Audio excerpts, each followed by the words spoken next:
সুপ্রিয় দর্শক শ্রোতা, আজ আমরা অবস্থান করছি যশোর জেলার যশোর সদরের বেসপাড়া মহল্লায়। আপনারা দেখতে পাচ্ছেন আদর্শ একটি গরুর খামার, গাভী গরুর খামার দর্শক। তো এখানে বেশ কিছু ভালো মানের গাভী আছে, ষাঁড় বাছুর আছে, বকনা বাছুর আছে। রওশনারা আন্টি এই খামারটা খুব সুন্দরভাবে পরিচালনা করছে। তো খামারে এখন কতগুলো গরু আছে, কতটুকু দুধ দিচ্ছে, সেই সকল বিস্তারিত তথ্য আপনাদেরকে দিব দর্শক। যশোর থেকে আপনাদেরকে জানাবো। আপনারা অনেকে অনেক দিন ধরে বলেন যে একটু খামারের ভিডিও দেখাতে, ষাঁড় বাছুরের ভিডিও দেখাতে, বকনা বাছুরের ভিডিও দেখাতে, যে কোন জায়গা থেকে ভালো মানের বকনা বাছুর কিনা যাবে, একদম অথেন্টিক একটা জায়গা, সেই জায়গাটায় আজকে আপনাদেরকে নিয়ে আসছি দর্শক।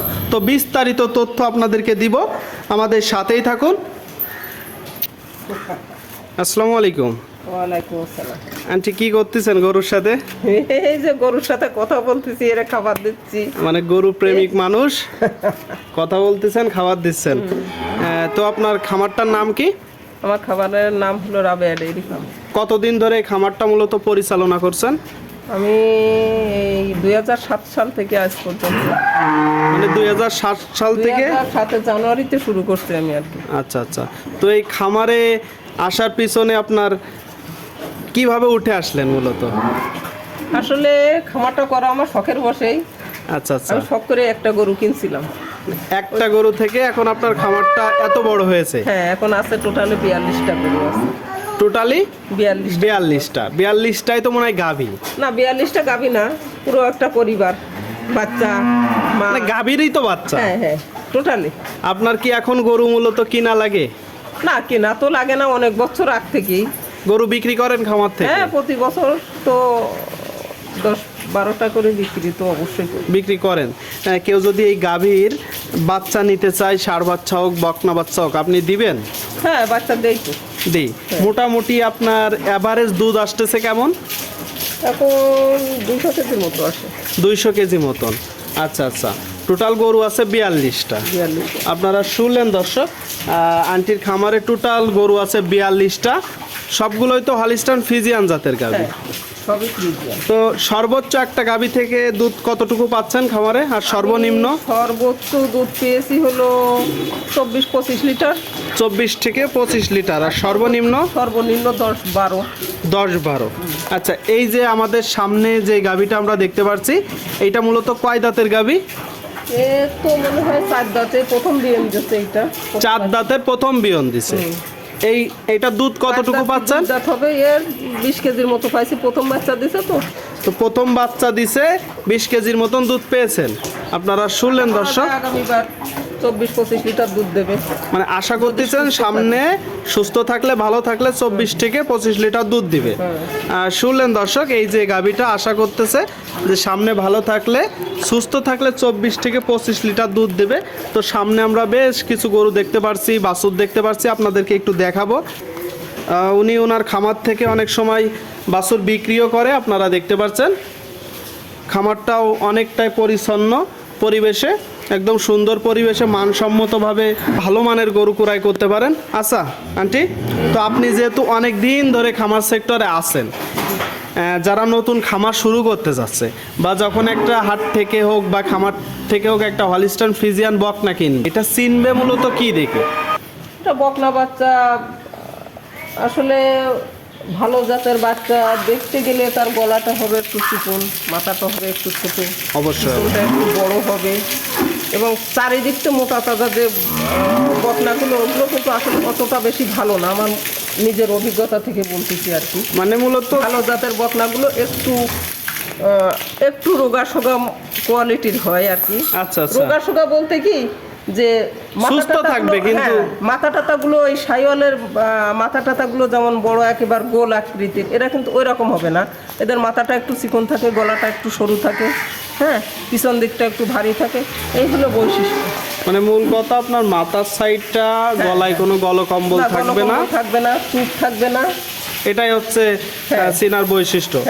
উনি অনেকগুলো কথা বললো, আপনাদেরকে আশা করি কাজে লাগবে। এই যে সামনে আমরা একটা গাভী দেখতে পাচ্ছি, এইটা কয় দাঁতের গাভী?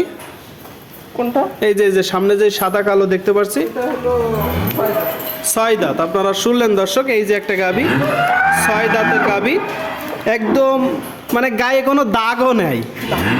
দিনে গোসল দেন কয়বার? গোসল তো গরমের সময় 4বার 5বার দিছি, এখন তো 3বার। 3বার দিচ্ছে? 2বার তো দেই, কখনো কখনো 3বারও দেয়া লাগে এখন। আচ্ছা আচ্ছা, এই যে এই কয়দিন আগে প্রচন্ড গরম পড়লো না, তখন তো 4বার 5বার গোসল দেয়া লাগছে। 4বার 5বার দিছেন এই যে গরমে। এখন তো কিছুটা বৃষ্টি হচ্ছে, পানি হচ্ছে। এই যে 42টা গরু আছে, আপনার খামারে কর্মচারী কয়জন? আমার কর্মচারী আছে 3 জন। 3 জন। আর চিকিৎসাটা মূলত কিভাবে দিয়ে থাকেন? চিকিৎসা আমি দেই অধিকাংশ। মানে আপনি নিজেই চিকিৎসা দেন? আমি নিজেই চিকিৎসা দিই।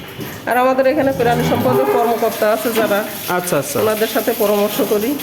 যেহেতু ছোটখাটো সমস্যা হলে আমি দেখি, যখন মনে করি যে এটা ডাক্তারের শরণাপন্ন হওয়া দরকার, তখন তাদের সাথে আমি আলাপ করি, মানে অথবা তাদেরকে ডাকলে আসে। মানে যেহেতু শহরের ভিতরে আপনি চাইলেই ডাক্তার পেয়ে যাচ্ছেন, আর আমি ডাকলে তারা আসে। আমি যখনই সমস্যা মনে করি ডাক দিলে তারা আসে। পাশাপাশি আপনি নিজে চিকিৎসা দেন? সমস্যা হলে তো আমি নিজেই করি, অধিকাংশটাই আমি নিজে করি। মানে বেশিরভাগ চিকিৎসা আপনি নিজেই করেন। তো এই যে গাভীগুলোরে মূলত কি কি খাবার দিচ্ছেন আপনি? আমি খাবার দেই এখন কাঁচা ঘাস পর্যাপ্ত পরিমাণে পাওয়া যাচ্ছে। কাঁচা ঘাস আছে, বিচলি আছে, গমের ভুসি আছে, ভুট্টা পাউডার আছে, তারপরে মুগের ভুসি আছে, মোট কথা সয়াবিনের খোল, সরিষার খোল, আচ্ছা আচ্ছা, এইগুলো আর কি। কৃমির ভ্যাকসিনগুলো নিয়মিত করা হচ্ছে। মানে মূল কথা হচ্ছে যে আপনি একদম ন্যাচারাল খাবার দিচ্ছেন। হ্যাঁ, ন্যাচারাল খাবার, সম্পূর্ণ প্রাকৃতিক উপায়ে খাবার দিচ্ছেন। আমি তো আর এটা আমার গরু বিক্রি করা ব্যবসা না, আমার যেহেতু ডেইরি খামার, আচ্ছা আমার গরুগুলো ভালো রাখাই মূলত আমার সব সময়ের কাম, তাই না? আচ্ছা, তো যে খাবার খেলে আমার গরুগুলো ভালো থাকবে দীর্ঘদিন, আমার চেষ্টা সেইটা। আচ্ছা আচ্ছা, তো ওই যে সামনে যে বাছুরগুলো দেখতে পাচ্ছি, একটু দেখান, একটা ধারণা দেন দর্শকদের। সুপ্রিয় দর্শক, আপনারা দেখতে পাচ্ছেন এটি বিশাল বড় একটা গরুর খামার যশোর জেলার ভিতরে। আপনারা চাইলে আসতে পারেন বা যোগাযোগ করতে পারেন।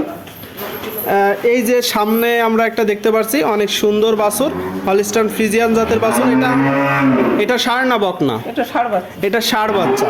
তো এই ষাঁড় বাচ্চাটা কত মাস বয়স আনুমানিক? এই 2.5 মাসটা হবে। 2.5 মাস বয়স হবে। কেউ যদি দুধ ছাড়ান পড়ার পরে কুড়াই করতে চায়, কেমন টাকা দাম আসতে পারে আনুমানিক? 70-75 হবে। 70-75?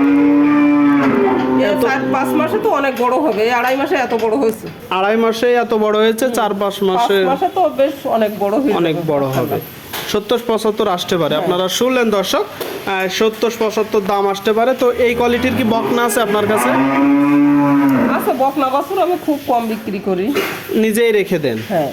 আপনারা শুনলেন দর্শক, মাঝে মাঝে বিক্রি করে, অনেকে এসে হয়তো একেবারে ধরে ফেলে, জাফা এটা দিতে হবে, তখন বিক্রি করেন? আচ্ছা আচ্ছা, আমরা দেখতে পাচ্ছি দর্শক অনেক গরু। আপনারা চাইলে ওনার সাথে সরাসরি কথা বলতে পারেন। কারোর যদি বাছুর লাগে, গাভী লাগে, আপনারা সরাসরি আসবেন, নিজেরা এসে দেখে যাচাই বাছাই করে কুড়াই করতে পারবেন, তাই তো? আচ্ছা, তো কেউ যদি আপনার খামারে আসতে চায়, এটা কিভাবে আসতে পারবে? একটু সোজা রাস্তাটা বলেন। এটা সোজা রাস্তা বলতে কি, আমার বাসাটা তো একেবারে শহরের মাঝখানে। আচ্ছা আচ্ছা, আমার বাসার এই সাইডে আছে, পূর্ব দিকে আছে হলো আইটি পার্ক, তারপরে ওই সাইডে আছে মনিহার। আইটি পার্কের আশেপাশে এসে আপনার নাম বললেই হবে। হ্যাঁ। আর আপনাদের এই মহল্লাটার নাম কি? আমার বাসা হলো বেসপাড়া। বেসপাড়া। আপনি যে কোনো স্ট্যান্ডে টার্মিনালে এসে নামেন, অথবা মনিহারে এসে নামেন, রেল স্টেশনে নামেন, বলবেন যে আমি বেসপাড়া কবরস্থানের সামনে যাবো, ওইখানে এসে রাবেয়া ডেইরি ফার্ম বললে চিনাই দেবো। অথবা আপনি যেখানে নামেন বলেন যে বেসপাড়া রাবেয়া ডেইরি ফার্মে, আপনাকে নিয়ে আসবে। শহর থেকে একটু সাইডে, শহরের যে কোনো জায়গায় এসে রিক্সাওয়ালা বললে যে আমি বেসপাড়ায় যাব, পুরাতন কবরস্থানের সামনে, একদম আপনার খামারের সামনেই নিয়ে আসবে। হ্যাঁ, আমার তো একেবারে কবরস্থানের সীমানার সামনেই আমার বাসাটা। আচ্ছা আচ্ছা আচ্ছা, কবরস্থানের অপোজিটে। তো ঠিক আছে, ভালো থাকবেন।